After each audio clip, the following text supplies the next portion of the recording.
Welcome. I'm Patricia Emerson, the host of Shelf Life, where each month I share the best in young adult literature for teens, teachers, and adults of all ages. Part of who we are and who we become is shaped by where and when the events of our lives transpire. Setting matters in today's featured titles. Boots on the Ground, America's War in Vietnam by Elizabeth Partridge.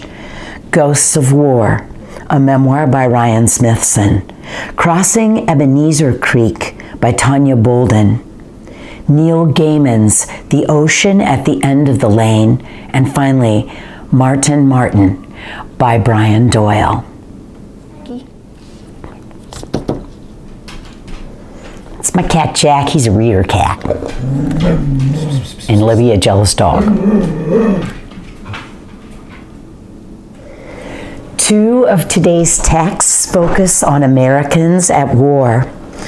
Elizabeth Partridge depicts the era of the Vietnam War, both in that small Southeast Asian country and in the United States from 1962 to 1975.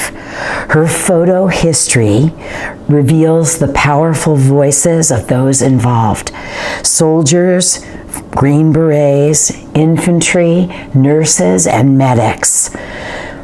A refugee, a veteran, protesters, including Dr. Martin Luther King, and musician Country Joe McDonald. It takes readers from Woodstock to Washington, D.C., from the jungles of Vietnam to the wildness in the streets of home. Partridge's powerful pictures of this time and this place, the mood of a nation at war, is a must read. Let me just briefly show you a couple of pictures from this incredible volume.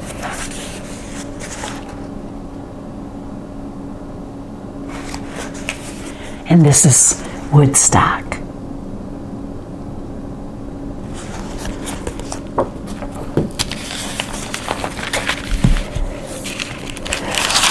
Ryan Smithson's memoir, Ghosts of War, the true story of a 19-year-old GI, tells of his experiences first as a 17-year-old Army reservist turned Army engineer when he is deployed to Iraq in 2004.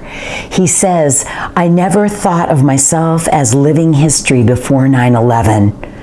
It had changed my entire worldview." Smithson's memoir follows his experiences from basic training as a member of the reserves with his Army's goal to break down the man, to rebuild the soldier, to teach him to pay attention to details, to work as a team member. He helps us understand his transformation into a soldier and is honest about the reality of war. One of his assignments, for example, is to flatten out land so that building can be done at the now infamous site of the Abu Ghraib prison. He describes the place this way: it's an energy. The place is alive. Maybe some of it has to do with that whole naked photograph thing. Maybe it's fame or infamy is what makes it so interesting, like Times Square in New York City. But there is something deeper, just like the energy of New York City goes much deeper than Times Square. This is one of the more predictable settings in this memoir and one of Ryan's safer postings, from craters in streets that he and his team have to fill in so that they don't become places from which to launch ambushes, the waiting, the living the unexpected. Smithson captures all of these in grim detail, and as he returns home to upstate New York, his war is not yet over. Iraq has changed him forever. Ghosts of War.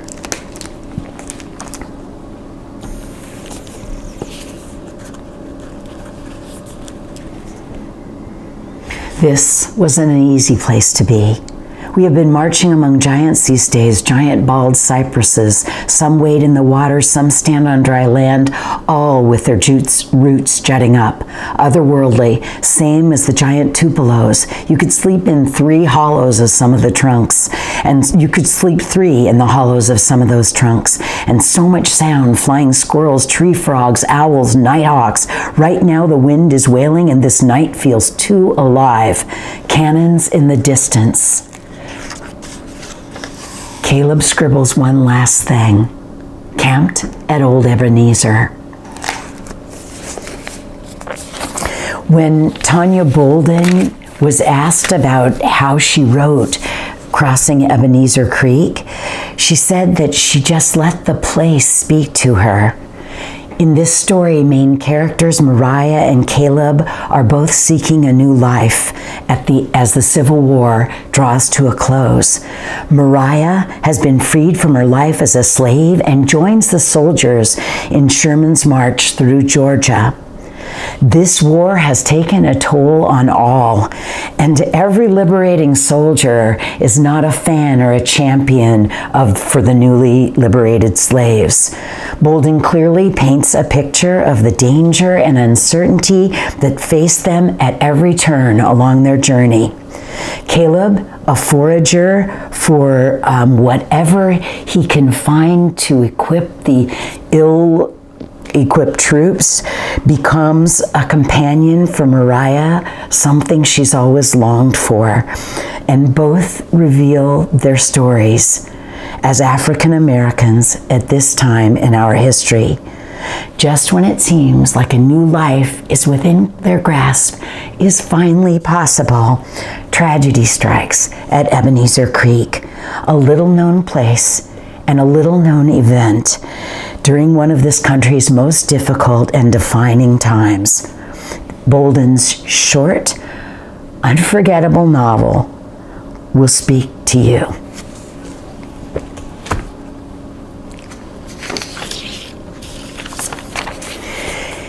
Neil Gaiman's The Ocean at the End of the Lane is purely magical.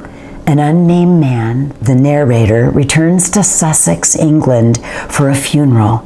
Gaiman immediately creates a mysterious mood as we travel back in time with him to his 7-year-old self, his parents' unhappy marriage, the death of a boarder they've taken in to make ends meet, and Letty Hemstock, no ordinary 12-year-old who lives at the end of the lane, set the stage for all that follows. Letty becomes this lonely boy's advocate in a fantasy struggle between worlds. I have never been as frightened as I was in that grass circle with the dead tree in the center on that afternoon. No birds sang, no insects hummed or buzzed, nothing changed. I heard the rustle of the leaves and the sigh of the grass as the wind passed over it. But Letty Hemstock was not there, and I heard no voices in the breeze. There was nothing to scare me but shadows, and the shadows were not even properly visible when I looked at them directly. Gaiman is a master in making us believe the improbable and asking, could this be true? He certainly does that in The Ocean at the End of the Lane, a book for everyone, even lovers, even those who don't love fantasy. That would be me.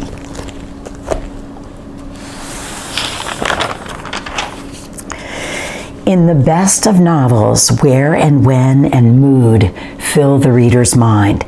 That's exactly what Brian Doyle's novel Martin accomplishes. Dave, a high school freshman, and Martin are both growing up on Oregon's Mount Hood, East, to the indigenous tribal people who once lived there.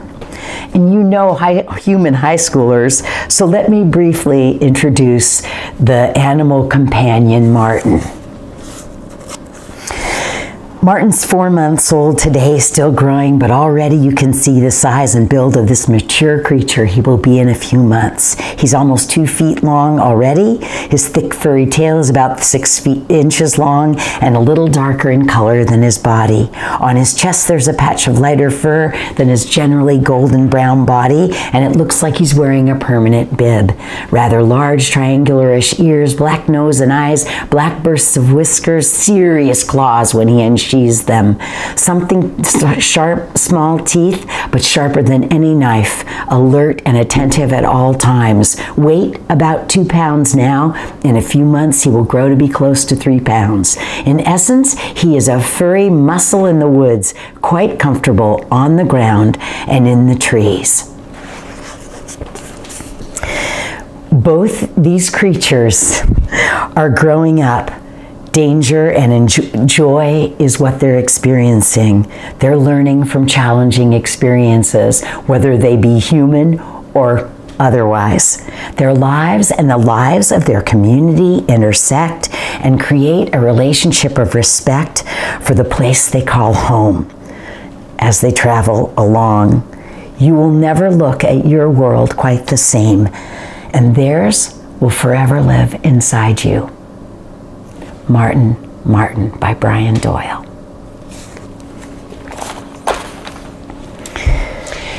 Thank you for joining me today. I hope wherever you are and whenever you pick up these books, you find that they've created a place for you to appreciate. See you next time.